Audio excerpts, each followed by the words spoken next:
Tudo bem, investidores? Meu nome é Ismael Fernandes, sejam bem-vindos ao nosso canal Central do REIT. Aqui nós discutimos a estratégia de como obter uma renda passiva em dólar investindo com segurança nos Estados Unidos. Isso através dos REITs. E o REIT que eu vou falar aqui hoje para vocês é a Americold, o maior REIT de capital aberto, focado aí em galpões refrigerados. Será que ele seria uma fria?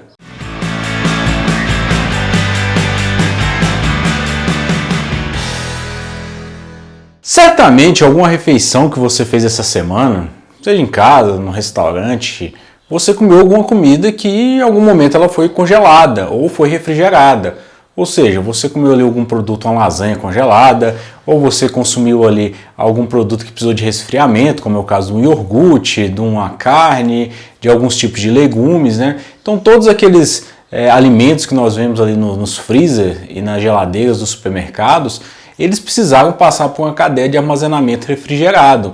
E várias empresas atuam nesse ramo. Então, quando você paga ali para comprar a sua lasanha congelada, a sua carne resfriada, por exemplo, você está pagando ali toda essa cadeia de transporte e de armazenagem com temperatura controlada, né?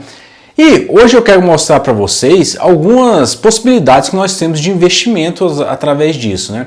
Vale lembrar que toda essa cadeia de produto congelado que a gente vê hoje no supermercado, ela não existia até 1924. Quem criou isso foi um senhor, né, um homem chamado ali Clarence Bird Ives. Inclusive ele dá nome para uma das maiores empresas de alimento congelado do mundo, que é a Bird Ives. Você pode inclusive investir nos Estados Unidos indiretamente na Bird Ives através da Conagra Foods. A Conagra Foods, que é uma das maiores empresas aí com foco em alimento congelado do mundo, né? E quem investe ali na Conagra Foods, como você pode ver ali na imagem, desde o seu IPO já valorizou ali 12.700%, né? Vencendo ali de longe o S&P 500, que retornou 3.900%. E por que o alimento congelado e o Clarence Bird Ives foi alguém que mudou muito o mercado de alimentício nos Estados Unidos e no mundo, né? Ele descobriu que quando ele tirava o peixe ali de dentro do lago, né, no Canadá, quando esse peixe ele passava por um processo de resfriamento ultra rápido, quando ele descongelava o peixe, mantinha-se ali um sabor muito próximo. E a gente, só para você ter uma ideia, né, de como que isso funciona, se você pegar um morango, por exemplo, e colocar lá no seu congelador, em uma refrigeração normal, ele vai formar cristais de gelos ali. E ali, quando você retirar ele e for consumir, descongelar, você vai ver que não é o mesmo sabor, né? Não é o mesmo gosto. Por isso que a gente valoriza tanto comida natural, né? Que seria aquela comida ali fresca.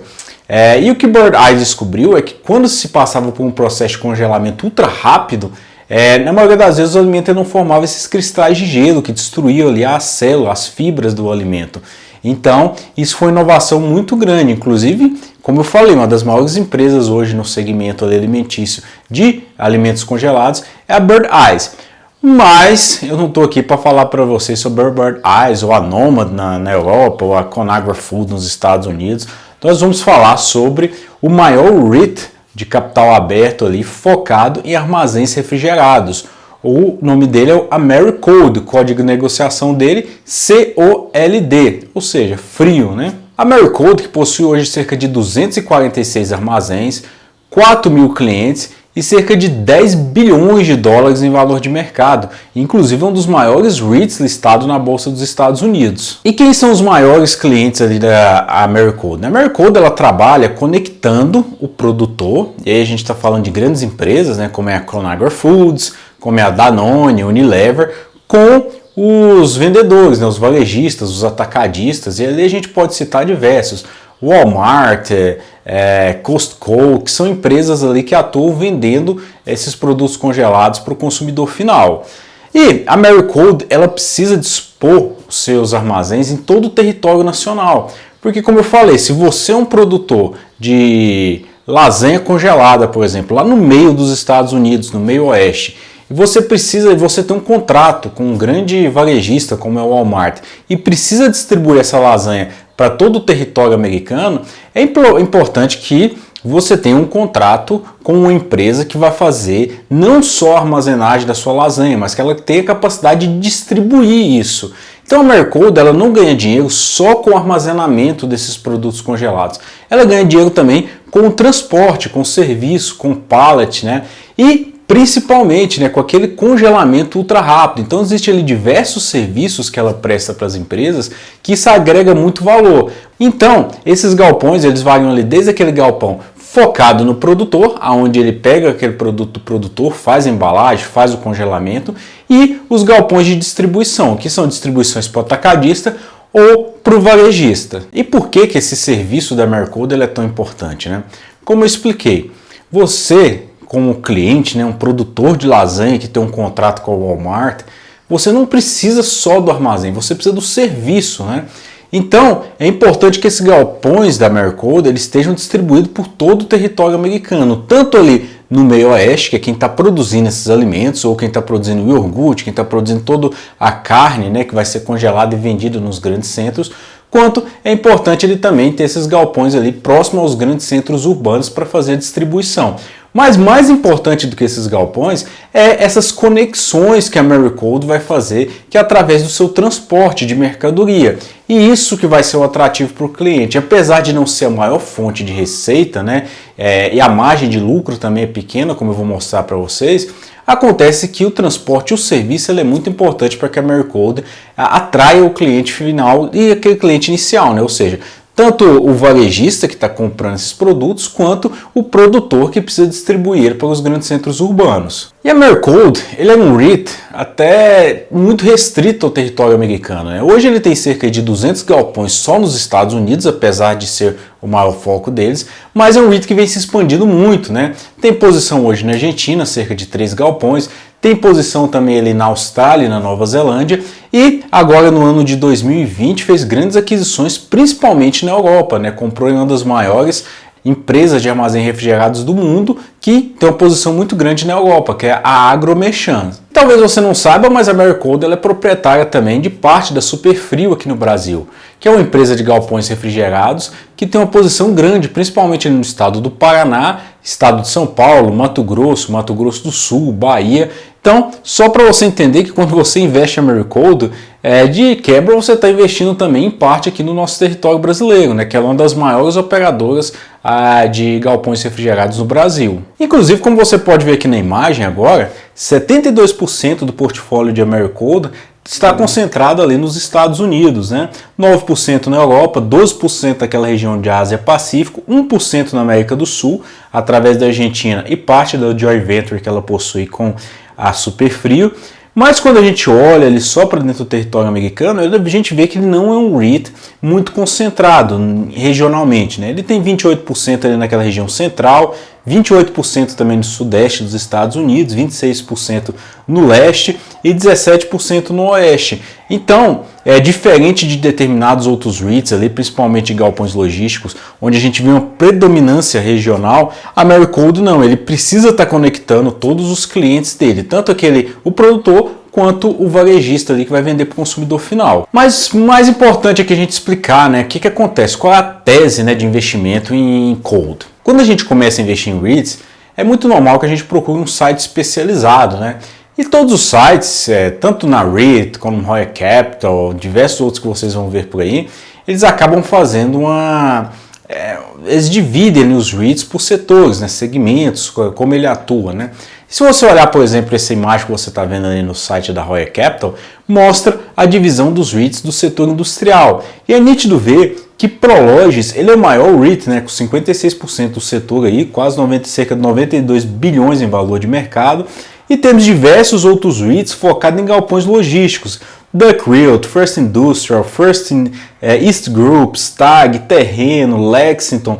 Então todos esses REITs que você está vendo ali são REITs de galpões industriais, mas aparece ali quase que na ponta a Americold, porque dentro dessa classificação ele entra como um galpão industrial, mas ele é um galpão refrigerado, então ele não concorre diretamente com a Amazon, com a FedEx. Então não faz tanto sentido quando a gente comparar analiticamente a Americold com esses grandes REITs do setor industrial.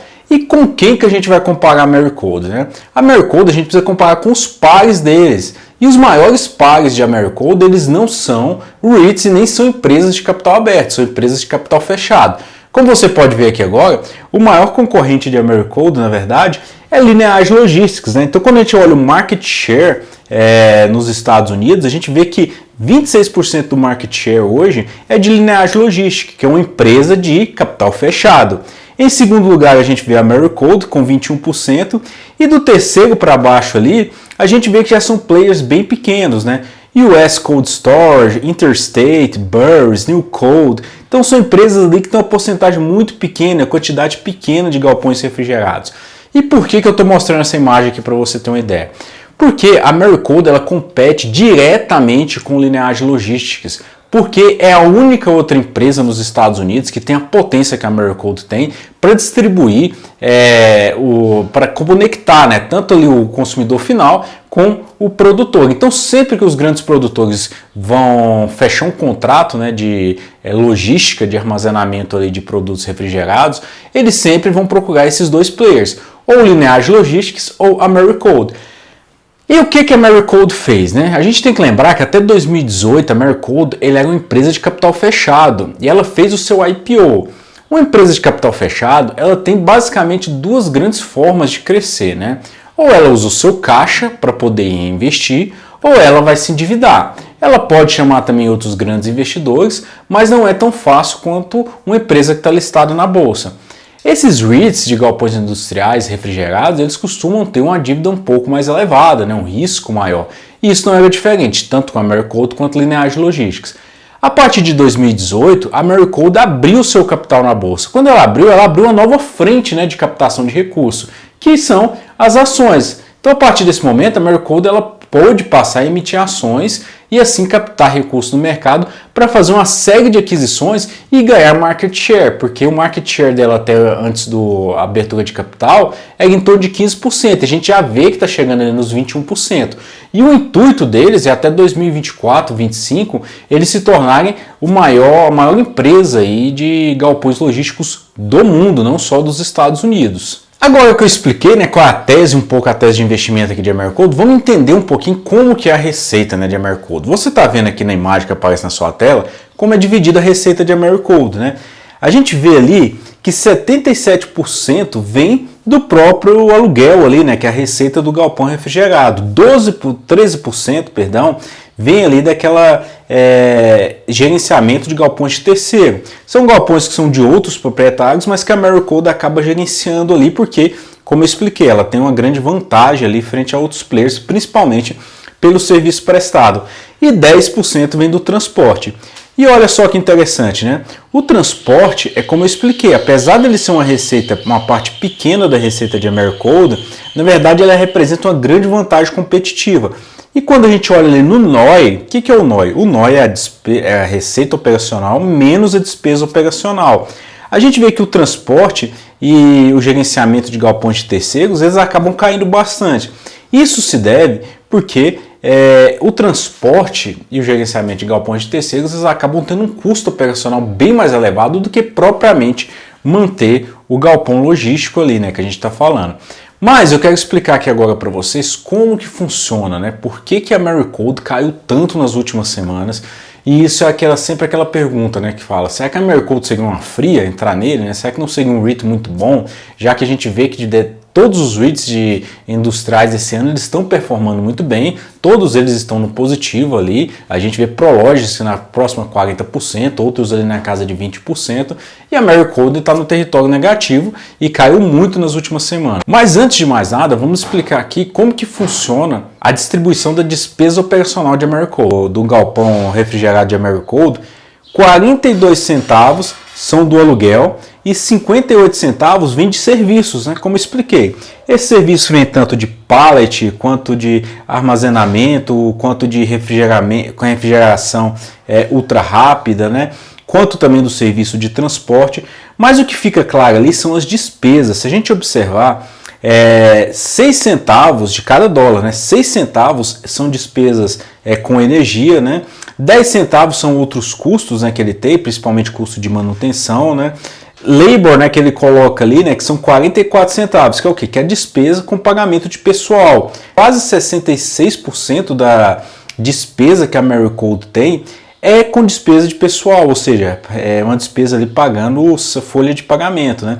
Então, quando a gente olha ali só a despesa do galpão em si, a gente vê que a Americold tem uma margem alta, né, de 85%. Já quando a gente olha a margem de serviço, a margem é muito baixa, né, 15%. E a margem total de Americold acaba sendo 32%. E isso afeta muito, né, porque, como eu expliquei, a maior despesa que a Americold tem, invariavelmente, é a despesa com pagamento de pessoal. E o que acontece hoje nos Estados Unidos? Nos Estados Unidos nós temos uma inflação muito alta, uma inflação galopante, né, que se diz ali. Hoje está passando da faixa dos 5% ali, que é o CPI, que é o Consumer Price Index. Inclusive é isso que você vê agora, né, porque a inflação aumentou muito.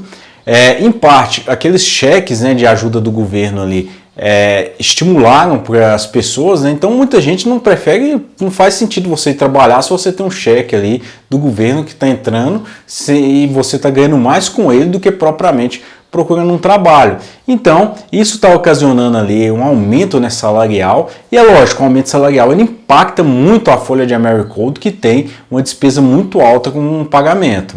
E, inclusive, é nítido ver que após a pandemia, o NOI, né, como eu expliquei, o NOI é a receita operacional menos a despesa operacional, ela vem caindo depois da pandemia, né? Então, o que você vê aqui é que o crescimento do NOI, né, que seria ali o NOI na mesma loja, né, o NOI no mesmo galpão, assim por dizer, ele estava crescendo bastante, né, de 2016 até o início de 2020, né, e a gente vê que ele caiu bastante ali, né, no primeiro trimestre de 2021.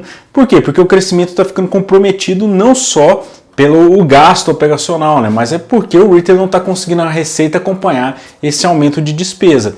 E diversos fundos nos Estados Unidos já estão começando a operar em short, né? O que é operar em short? É operar vendida, apostando ali na queda de Americold, porque o próprio REIT já ofereceu ali orientação em 2021 que ele não vai conseguir manter esse crescimento, aquela orientação de crescimento que ele tinha informado ali no começo do ano. Inclusive eles esperam uma queda ali no FFO por ação de 15%.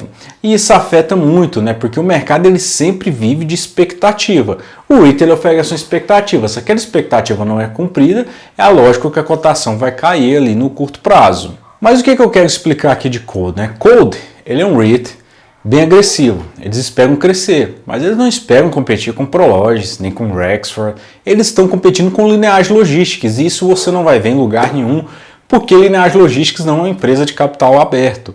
Então, a Americold precisa fazer novas aquisições. E como ele tem adotado a estratégia de fazer novas aquisições? Através de emissão de ações. Ele é um REIT que tem emitido muitas ações. Emitiu quase 250% ações ali comparado com o seu IPO desde 2018, né? Isso em parte para fazer novas aquisições. Eles compraram a Bowman Store na Inglaterra por cerca de 74 milhões de libras. Estão construindo galpões refrigerados também na Irlanda.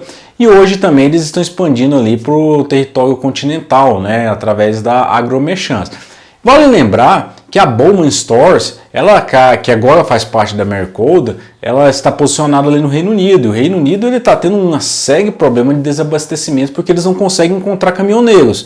Isso em parte pelo Brexit, que a maior parte dos caminhoneiros que trabalhavam ali na Inglaterra é oriunda do leste europeu, e em outra parte porque o Covid acabou fechando ali as fronteiras e a Inglaterra está sofrendo uma série de crises de abastecimento, bem como os Estados Unidos, mas no Reino Unido está sendo mais sério, né? Para você ter uma ideia, várias empresas ali como KFC já não está tendo mais frango para oferecer ali para vender, McDonald's já não consegue ter mais milkshake, então as empresas estão sofrendo bastante ali, que precisam desses produtos refrigerados por falta de serviço. Se você não tem gente para prestar esse serviço, as poucas que tem ali oferecendo serviço vão cobrar um valor mais alto, e é lógico, o custo aumenta também. E no gráfico aqui que você está vendo na sua imagem, deixa bem claro, né, o quanto que a Americold desde seu IPO, ela vem performando inclusive melhor do que o S&P 500, né? Isso porque o mercado viu nela uma empresa que poderia gerar muita valorização no futuro, né? Mas ali desde a pandemia, o REIT começou a andar mais de lado, né? Até porque ele se tornou muito mais agressivo nas aquisições e também agora com esse aumento de custo ali, o REIT está desabando, né? Se espera que a cotação dele chegue ali na casa dos $20, né? 24, 25 dólares. E outro ponto que eu gosto de ressaltar aqui, né?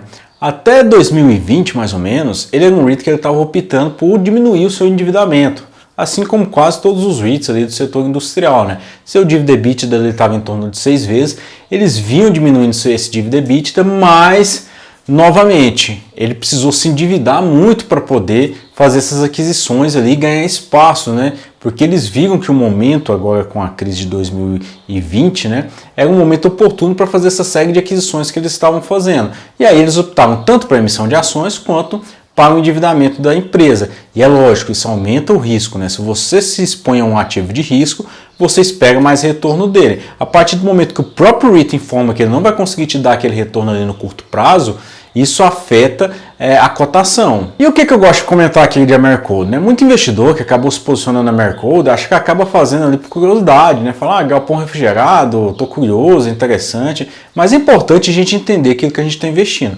A Americold, ele é um REIT que sim, ele possui um certo risco, principalmente quando a gente olha ali para a questão ali do endividamento dele, que tem uma dívida um pouco mais alta.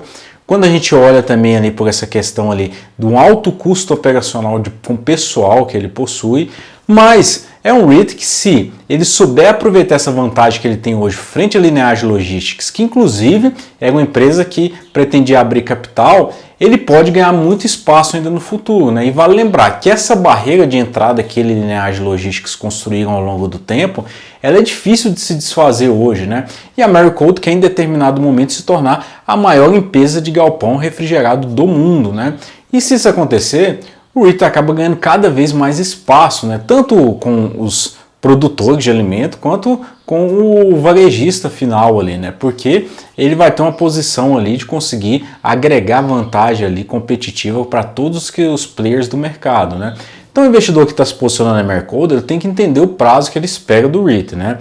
Não é recomendação de compra, eu acho que o investidor ele tem que entender o risco de cada ativo que ele está investindo, mas a Americold ele não é um REIT que ele vai performar extraordinariamente no curto prazo, até porque ele é um REIT que ainda está se firmando no mercado. Como eu falei, ele está buscando ganhar espaço para em determinado momento, aí sim, com aquela vantagem competitiva frente à Lineage Logísticas, ele poder reajustar os valores dos seus galpões e o valor do transporte ali de suas mercadorias também, né? Se tornando ali um único e grande player do mercado. Espero que vocês tenham gostado desse vídeo aqui. Falamos um pouco hoje sobre Americold, um REIT galpão refrigerado. Um abraço e até a próxima.